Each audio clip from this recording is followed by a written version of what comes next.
relihiyon na yan lang kinahaiyo kayo tubangan para mag-inspire haiyo. Diba? So, madalang kita may pangarap. Hirap ba wala pangarap?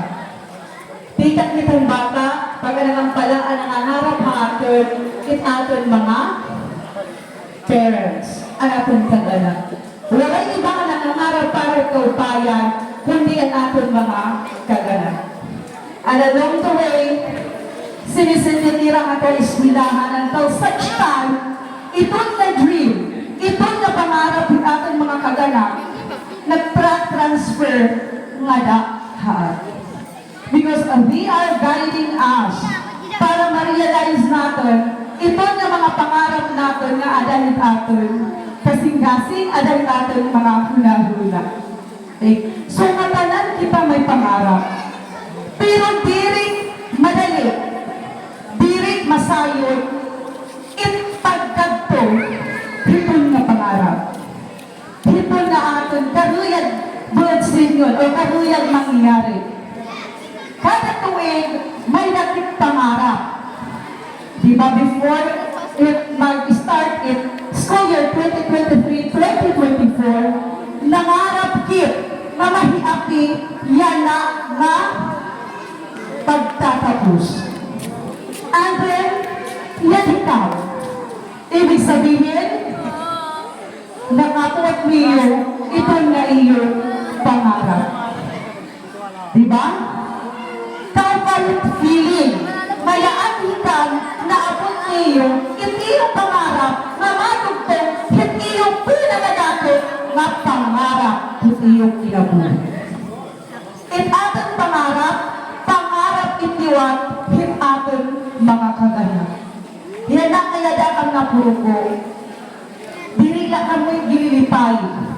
Diri lang kamo'y nakakaranas lipay. Kundi mas gililipayin, it mga kag-anak nga nakulaw, nakita ha iyo, kaya dakam ito nga celebration, hindi nga pagtatapos.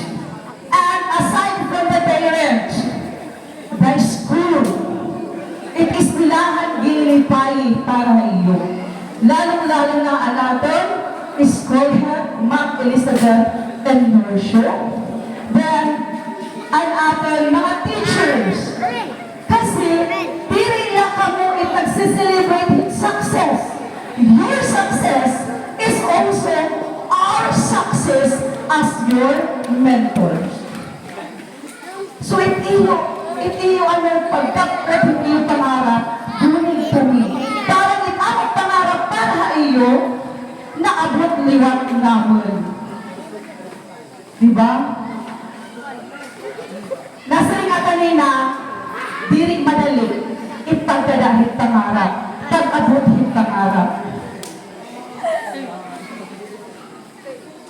Babalikan ko, kasi naalala ko when I was like you, in elementary,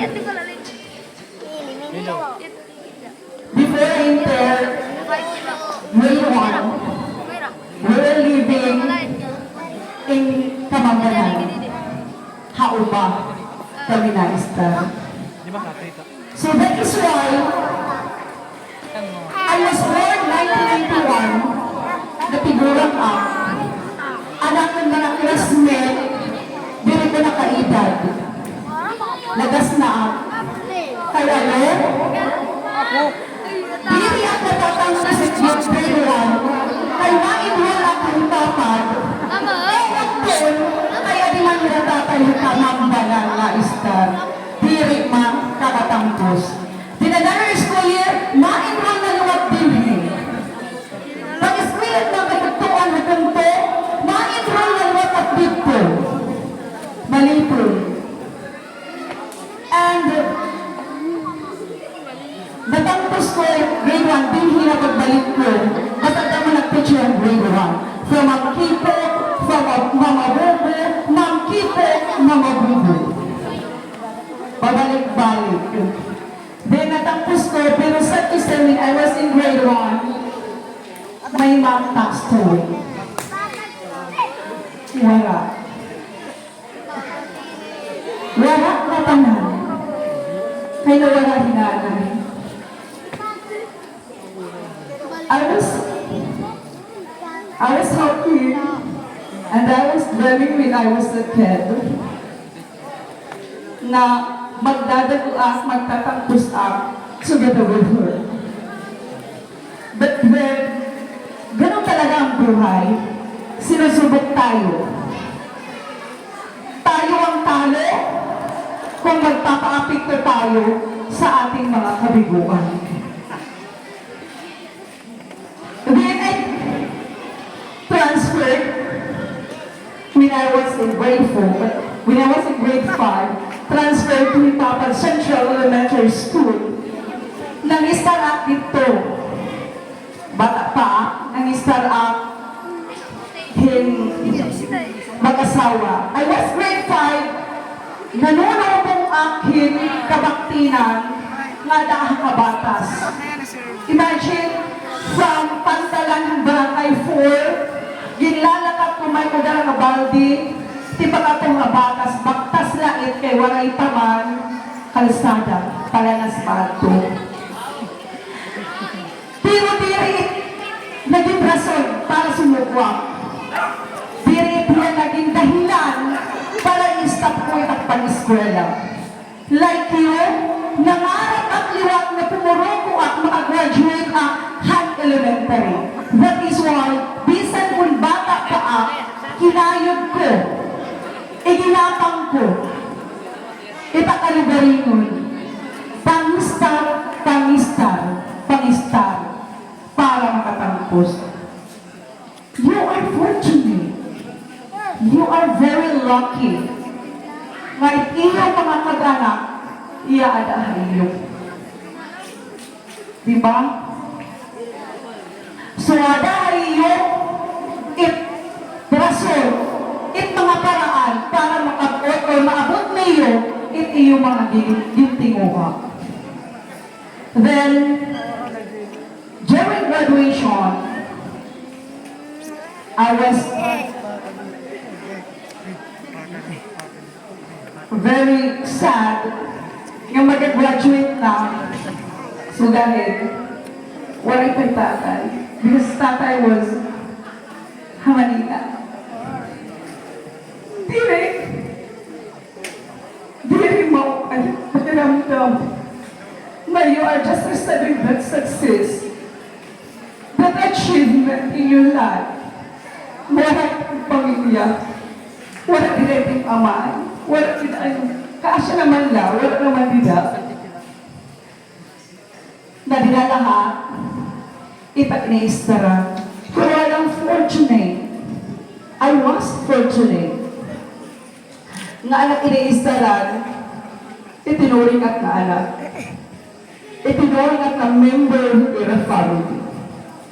But when, during the processional,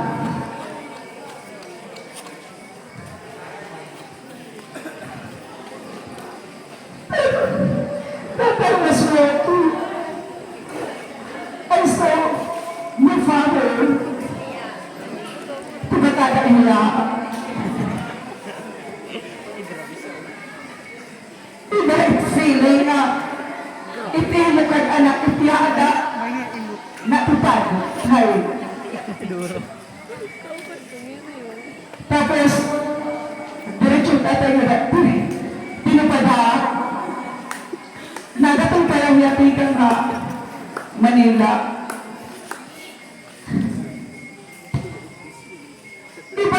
Ibait na lang nararamdaman. Yung ling at makatupad ko it up. Parents, amay, dinahitun nga yung importante nga higayon.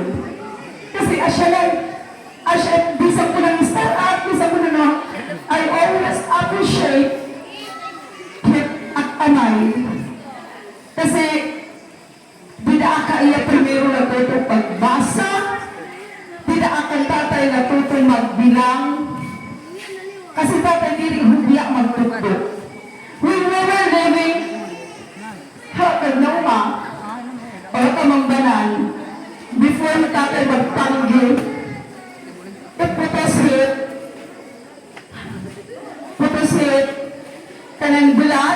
nga dyaryo-dyaryo pa mga kanuna, din comics, asya an una nga agman ko yung pagbasa. Ganun ka naman ito'y tatay mga hit, haamon nga magburunto. So kaya, ano nanay, hiyek una nga ang naging picture, nga bisan niya ito manihauma, nahibabaro kami hit pagbasa, nahibabaro kami hit pag-ihap. Kasi nung i-insert niya, it-iya pagbantay haamon. Nga bisan diri, maupay ang pag-iniskulang, diri kami nakakapasok dalan kasi daray waray pa pagkain, haray yung magtrauma. Iya ng tupet dito hauma, inapahuway niya, karuluman niya magpanggi.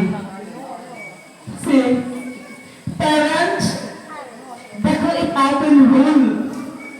Bako it atin magagawa para hit success, hit kabataan. It is simply na pagtutok hit maupay nga pamatasan, paging responsable hit atin kabataan. Ginadakoy it nabulig nga dahaira. Kasi nira, they are depending on your decisions. Nagulat na itirahin iyong mga desisyon. Kasi mga bata, patrokura. Wala yung mga mag-decide na because they are young. Kundi kita nga mga kag-anak. That is why, when I became a parent first, how many years,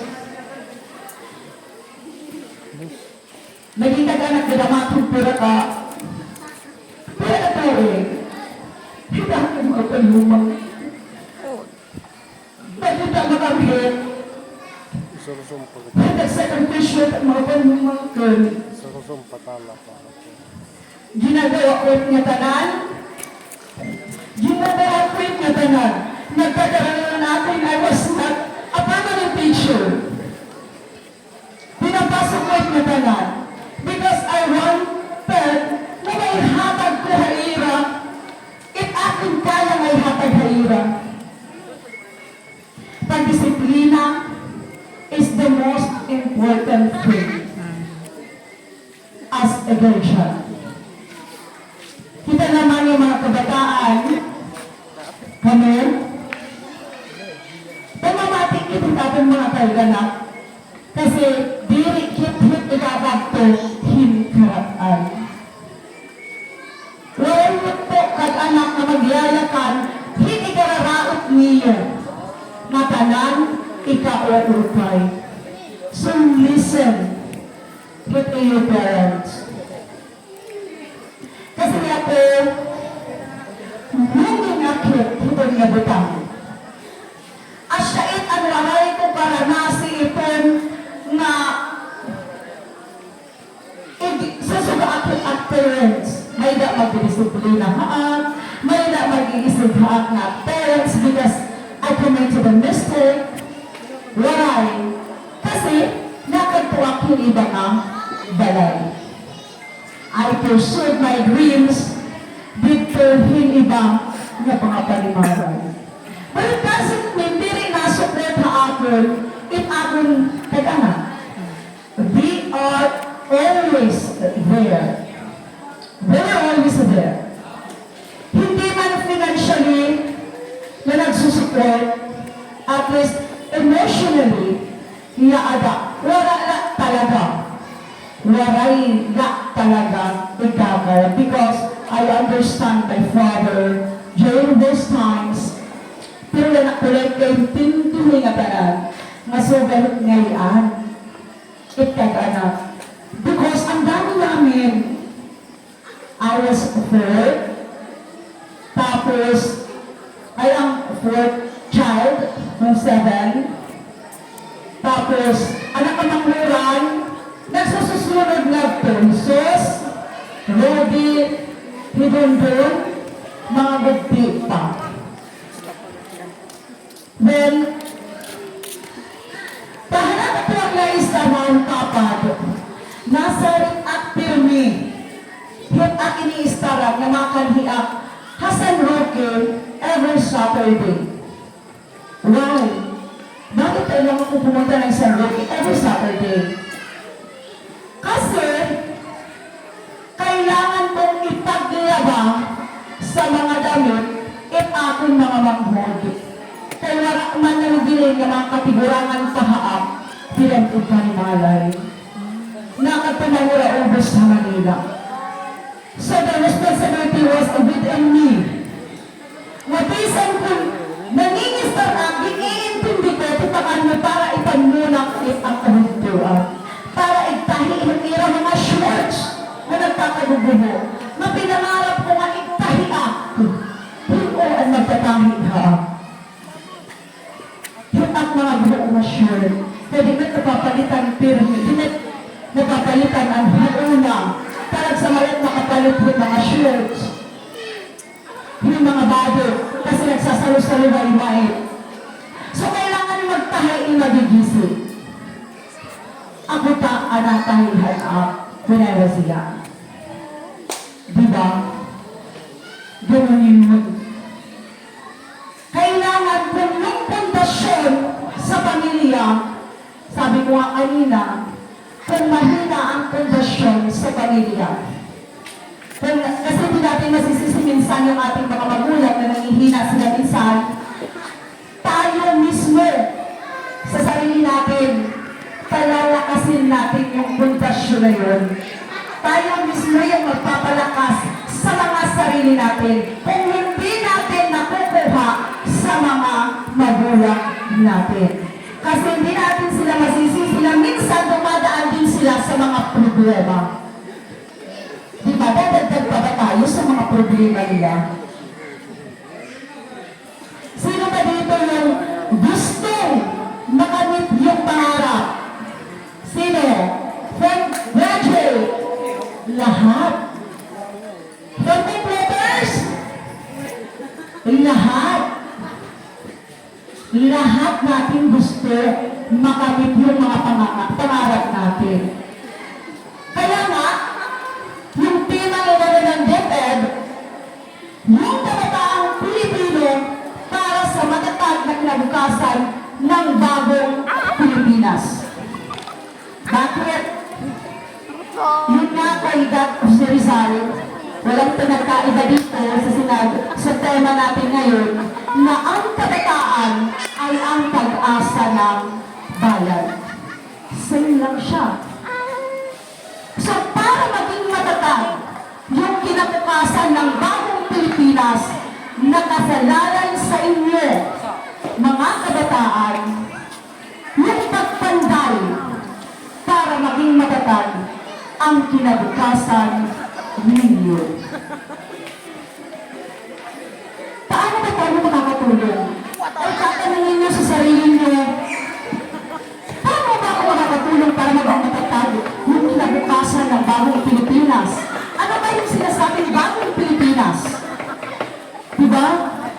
Yung bagong Pilipinas, yun yung bubuuin ninyo. Nakadepende sa inyo yung magiging kinabukasan ng ating bansa. Mami Jiron, kay Ras. Kaya nga, para makamit yung matatag na kinabukasan ng bagong Pilipinas, kailangan patatagin ang pundasyon. Sa ang pundasyon, sa pamilya. Most especially sa magulang. Sa inyong mga sarili. Sa pamayanan. Most especially sa paaralan. Unang-una, yung bata, lahat ng alaman nila paglabas nila ng bahay, natutunan na yan sa mga magulang. Kasi sila yung nagturo eh. Diyan siya lumaki. So kung ano ang bata, paglabas, kayo, mga magulang, ang nakitaan yan. So kailangan, para patatagin natin yung pundasyon na yan,